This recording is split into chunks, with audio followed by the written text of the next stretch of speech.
Thank you so much for playing the acoustic versions. That's all right. I don't think I've ever heard whatever done except in a very, very tinny live version. That's the way I play it when I'm at home, just sitting on doing nothing. Same as It's Good to Be Free, that's the way I play it when I'm at home. Yeah, I only just decided before I done what I was going to do. Generally, when I do these things, I don't really think about it that much. Do you know what I mean? It's great. It was on the... Yeah, I just realised that I'm here promoting this best of, and 2 of those songs are not even on it. Why did whatever not make it onto this best of? Well, it was always meant to be a standalone single. That was the idea in the first place. So why spoil that now, I don't think. There's no reason to spoil that. But I guess as time progresses and there'll probably be a singles album at some point, it'll probably go on there. I don't know, it just didn't make it. You've got to be brutal when you do these things. You know, when you put this track listing together, or you would literally just club everything you've done together and stick it out and put it in a box set and say, there you go, that's the best of, you know. And it's rather long too, so it would have taken up the space of like 2 songs, right? No? Not really. Do you know what I mean? Off BA Now suffered, that didn't make the best of because of its length. It just really couldn't fit. It stopped the flow of the album, really. I'm not that arrogant to think every song I've written has been incredible. The 18 that are on that record, I think, are amazing, you know. There's about another 6 that could have gone on it. So, but I'm not like, well, that's got to go on, or that's got to go on. Speaking of the new record, Stop the Clocks. Yeah. A retrospective, if you will. Yeah. Well, it's just a best of. It's not our greatest hits. I think there's probably about 4 or 5 number 1 singles from England not on it. So it's just it's what we consider to be our best work, or what I consider to be my best work, should I say. So yeah, it's not really a greatest hits, and it's not got any new music on it, which I like the fact that it's not got any new tracks on. So I feel that sometimes when bands put out best ofs, there's a couple of new tunes in it. That kind of takes the focus away from the body of work or the statement that you're trying to make. I often wondered why bands would do that. And then you got to go out and make videos for these 2 new songs, and it kind of takes away from the fact that this is a retrospective of where we are now. So I didn't want to put any new music on it, and people be going on about the new songs and be kind of obliged to go on TV and play them, whereas the focus should be on the body of work that we've done up to this point, which we're very proud of. Actually, at one point you said that you wouldn't do a greatest hits thing unless the band was breaking up. I mean, is it something we should be worried about, or it came to that point? Well, it came to a point where we've not renewed our contract with Sony. We got wind that they would probably do one, and we were left with the dilemma of, do you either take a step back and not get involved in it and stick to your principles, and it come out with substandard artwork and somebody else pick the track list and it not really be representative of what the band want, or do you get involved and do it as best you can? And in any case, it was a situation where it's like, well, if not now, when? Because it's going to come out sometime. I like the idea of doing it before I'm 40. We've got to be the youngest band of all time to put out the best of, I would have thought. We're not doing anything, you know, there's no plans for us to do anything for the foreseeable future, so... There's supposedly a DVD included on a limited edition version of it coming out. What's going to be on that? What's on the DVD? Well, there's me and Liam being interviewed on the same couch for the first time for well over 10 years. Which in itself, they should put that on at the cinema. Yeah, how'd that go? It's all right. Yeah. He walked out after about an hour. As you see on the film, he just says, I'm fucking had enough of this, I'm off.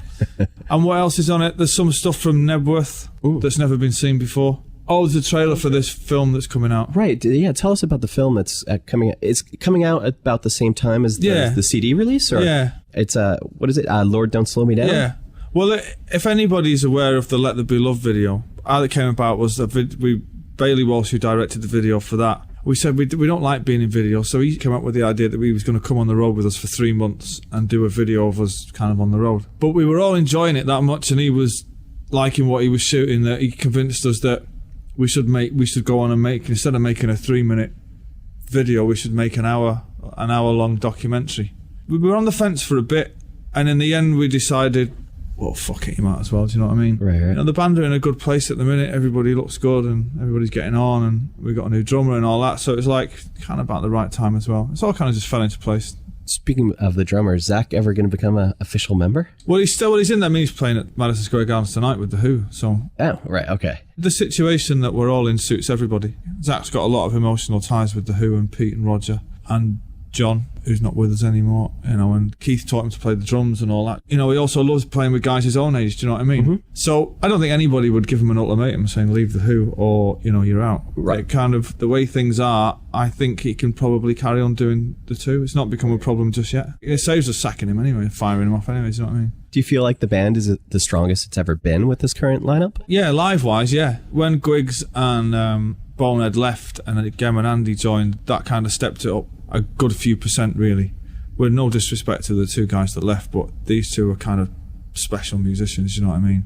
Now with all four of us writing and Zach playing the drums, it's just give it an extra 10%, I think. I think this is the best band I've ever been in, and I've been in 5 versions of Oasis now, and this is definitely the best. I gotta say, watching the latest incarnation, you all sort of have all the same sort of gestures, motions. Yeah, we've all got the same reference points of growth. We're all roughly the same age, apart from Liam, who's kind of the youngest. The band itself, the 4 of us, have all got the same reference points. We all wear the same clothes. We all like the same music. We're all born in the same era. Do you know what I mean? So it feels very comfortable. With the new band as well, you've finally given up, for lack of a better word, you've given up some of the control of writing all the songs? I was never that much in control of that anyway. It was just that people weren't bothered about writing. Oh, okay. At the point where I started at such a pace of songwriting, and the songs that I was writing were of such quality. Not one person, until Liam came to a recording session with Little James in 1998, ever showed any interest in writing any songs. And as soon as Liam came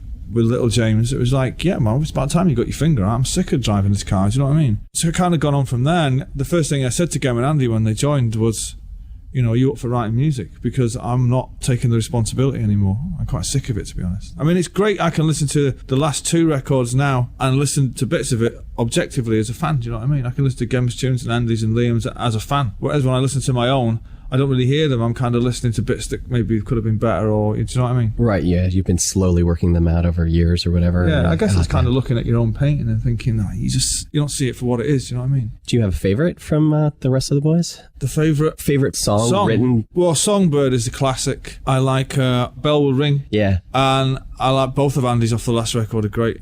They write great tunes, you know what I mean? It was a little bit difficult at first, because when they started writing, they tried to start writing Oasis music, and they'd kind of come up with these tunes and you'd go, oh, that sounds horrible, you know what I mean? Right. And it dawned on me they were trying to write Oasis music. So once you kind of sat them down and said, look, go off and write, just write. Don't worry about if it sounds like Oasis or not. I think particularly for Andy that was a weight off his shoulders, because I think Andy was trying to kind of, write Oasis by numbers, but he goes off now and does his own thing and it's great. I mean, he's got his own little history as well. I mean, he's a cool cat, Andy Bell, yeah. Yeah. You know, he's one or two good bands. He's a bit of an indie icon, do you know what I mean? Yeah, absolutely. He's got his own little fan club within the Oasis fan club, you know what I mean? People waving Ride t-shirts at gigs and stuff. And he was the first person I ever met when I went down to Creation, you know. Was that how that all came about? You met him through Creation? Me, Liam, Andy and Gem were all on Creation Records right. at different points. And I got to know Gem because his band Heavy Stereo, I used to love them when they signed to the label, and Andy was the first person we met, and we were all kind of fans of each other's music. And then when it came to the point where Griggs and Bonehead left, I knew Gem wasn't doing anything, so I called him. And then Andy was a complete afterthought, because there was rumours that he was going to join that band Gay Dad. Right. And we'd read somewhere that he was going to join Gay Dad, and we'd auditioned maybe, I think, 2 or 3 bass players, and they weren't quite right.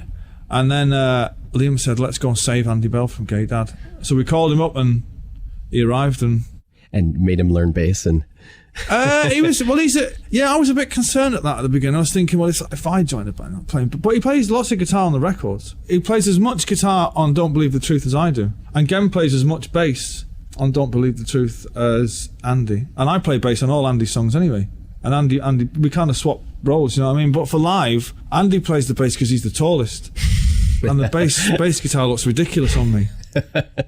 The lineup is great. Speaking of also songwriting, have you been helping, for example, Liam develop? No. He's just doing his own thing. No. He literally just brought in Songbird. Gem's got a lot of patience with him, and he sits with him while he's writing his songs. I don't think he shows him any chords. He doesn't show him any chords or anything. Liam's got his own scruffy little way of writing music, and I think Gem kind of makes sense of it all and plays real chords for him. Do you know what I mean? I don't help anybody. I'm too busy kind of doing it myself, really. Since this is not a retrospective, a greatest hits record, do you have any records or particular songs that you almost wish you didn't do? Not that's on the best of, no. There's a few tracks on Standing on the Shoulder of Giants. There's 2 in particular that I wish we'd never have recorded. Against my better judgment, I should have known better at the time. I'm not going to point them out to anybody to draw attention to them. Most of the songs from Be Here Now could have done with some editing. They're quite long. Out of all the records, no songs from Be Here Now. No, it's just too long, and I kind of like the idea that album stands alone, that there's no... I mean, there's 2... I think, Do You Know What I Mean is great, and I think My Big Mouth is great, and It's Getting Better Man is great, and all around the world. But if I had my time again, they wouldn't be 7 minutes long each. They'd be 4.5. Do you know what I mean? There's a lot of repetitive guitar just trim the fat. But we were all just fucking on drugs in the studio, and we just recorded the biggest album in British history, Morning Glory, and people are not going to tell you how to make records after that. Right. You know, so we were like unlimited studio time. Owen Morris was kind of part of the band, so we were all in it together. He wasn't, I don't think anybody was looking at it objectively. Everyone was just going, fuck it, let's have a great time, you know. Right. But the thing about that record is, when I hear those songs, it just brings back the best memories, because we were having such a great time. You know, that we were just having a blast every day and night for the full, I think it was the lifespan of BA Now was 18 months recording and touring. It's widely agreed by the people who were there that tour and all that recording of the album session, that was the best year and a half of our life, because all the money had just come in from Morning Glory, so we were all fucking, just went mental. It was great, but unfortunately, looking back on it now, those songs are the casualties, because they're the ones we never play live anymore. But I can kind of go with that, you know. We were poor while we were recording Morning Glory, and I think that comes through in the records. We were fat and rich while we recorded BA Now, and I think that comes through on that record, you know what I mean? Where we are, we don't believe the truth is, we're all kind of older and wiser, you know, and I think that comes through on that record as well, so it's all good, man. Speaking of other artists and just influences, Johnny Marr, I know you're a huge fan of. What are your thoughts of him joining Modest Mouse? It's the kind of perverse thing that Johnny Marr does. Johnny is such an astonishing musician. And on top of that, he's one of the nicest guys you'll ever meet. And on top of that, he's only the same age as me. And I was into his music, he was a kid when he was in the Smiths. A lot of people don't realise that. I've heard the name Modest Mouse, and I can't for the life of me begin to believe that there won't be more Johnny Marr fans in the audience than Modest Mouse fans. It's a weird combination. But God bless him. He influenced me a great deal when I was younger, and done a lot of good for the band behind the scenes before we even took off. Johnny did, yeah. He's one of the reasons you picked up the ES? He's the one, seen him on top of the pops with the big red semi-acoustic and the bowl. I grew my hair immediately like that, and I had a white polo neck and a red guitar. Yeah. Good days, man. Like, I need that guitar. Yeah. And you're still rocking it, yeah. Yeah. What in today's musical world do you find interesting? I like Kasabian. In fact, I love Kasabian. They're the one, obviously I don't have to pay money to go and see them, but if I had to, I would. You joined them the other night on stage, right? Yeah. I'd join them at the drop of a hat. If I was 10 years younger, I'd be out the door immediately. Are you going to go check them out when they're in town? Tomorrow night? Yeah. Oh, of course, yeah. I love them. I love the Kings of Leon still. I heard a record by some character called M. Ward. Yeah, yesterday. He was just in here the other day. Really? Yeah. Well, I was doing a photo shoot, and some guy had the music was coming through, and there was this album on, and I was like, that sounds amazing. And after about 4 or 5 tracks, I was like, what's that record? And he said, oh, it's M. Ward. I've never heard of him. Is it modern? And I said, yeah, it's only just come out. I'm going to go and buy it when I get 5 minutes while I'm here. But it sounded incredible to me. It was amazing. Really interesting. And the vocal treatment that he does as well. I didn't kind of sit down and listen to it. It was just on in the background, and it sounded incredible to me. That's really cool. That's actually the last great thing I've heard was that, and I'm going to go and buy it as soon as I get 5 minutes. That's wonderful. Yeah. He literally was here on last Thursday. He's friends of My Morning Jacket. So was he in them? He's friends with like everybody, like Jenny Lewis to Bright Eyes to. Was he in My Morning Jacket or something like that? It's from what someone told me or something. Or he sings on their records or something. The list of buddies and things that he's worked on and produced, right. And it just kept rolling out, and but it sounds like it was recorded in the 50s. Yeah, it's really cool, but with a really strange well, we have a guy in England, his name is Edgar Jones. He used to be in a band called The Stairs, and he's got this album out. It's called Soothing Music for Stray Cats, and I kid you not, right, when you listen to, if you can find it anywhere, it's on Viper Records, coming out of Liverpool. You'd think this was recorded in the 40s. This is that authentic. He sings like Fats Domino, but he's a massive Captain Beefheart fan. But it's this that was one of the greatest things I've ever heard in my life. And it was recorded on a 4-track in a bedroom in Liverpool. And when you hear it, you just think, "Fucking hell, can I buy your bedroom off you, man?" Yeah, you ever think like the Pro Tools rigs and all that is just so unnecessary that? I've got my own studio in England, and the Pro Tools, unfortunately, that's just the way that it is now. You know what I mean? You can't even buy tape for tape machines anymore. Right. They've actually stopped manufacturing it. So Pro Tools now, from what it was 5 years ago, is amazing. And it's like when people have said, "Oh, you can hear the difference." I can't even tell the difference between vinyl and CD. I've had people put on going, "What do you mean you don't? You can't tell the difference between vinyl and CD?" And I'm going, "Well, point it out to me. I can't hear the difference. yeah, but man, it's just so warm. And you're going, well, I'll put a CD on, I'll turn the fucking heating up then. What do you mean? I don't get it. They sound the same to me, man. It was more bottom end. Turn the bass up. Hey, you hear lots of pops, you hear lots of skips and crackles. Yeah, I know what God forbid I ever have the time to sit down with headphones and go, whoa, man, that kick drum. You know, fuck that. Fucking put the music on. Let's have a dance. Let's get drunk. The converse of that, is there anything that you absolutely hate in today's music environment? Oh, lots. Yeah, tons. Oh, fucking... Lots of stuff on our walls. I know. See, Elvis, he's overrated. No, I love Elvis. There's a lot of shit in England, a lot of real bad indie music, that a lot of post Franz Ferdinand kind of disco rubbish. Right. Are all made by guys with skinny ties and skinny black jeans who all claim, they're all pretending to be wasted on crack. There's a lot of that. The few, the Strokes didn't really follow it through, did they? They had one. In fact, their first year was fucking incredible, man.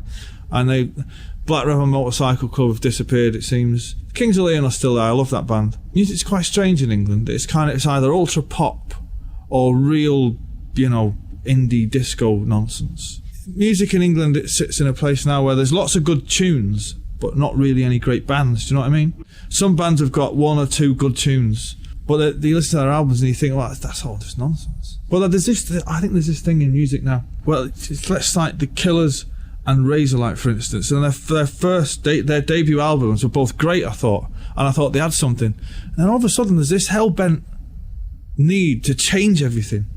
I want to change everything for the second record, and they sound completely different. And you're like, what the fucking hell, man? What's the rush? Do you know what I mean? I can't get my head around the new Killers image. What's he doing with the beard?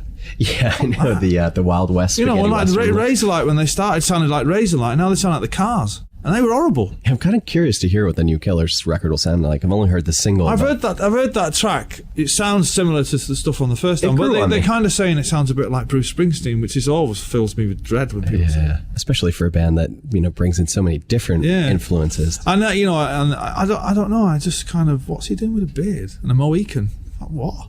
It is a bizarre look. Yeah. He's making it his own, whatever that may be. What future plans do we have? Is there none? Yeah. No, we're going to do the promotion for this, which will probably take up until February. There's no plans to do anything, but then again, there's no plans not to do anything. These things, we always say we only ever do things one record at a time. And the last time we made plans was to make another record, and that record was Don't Believe the Truth. Liam's just bought an house, so he's going to be getting his head into that, no doubt, for a while. And there's no rush.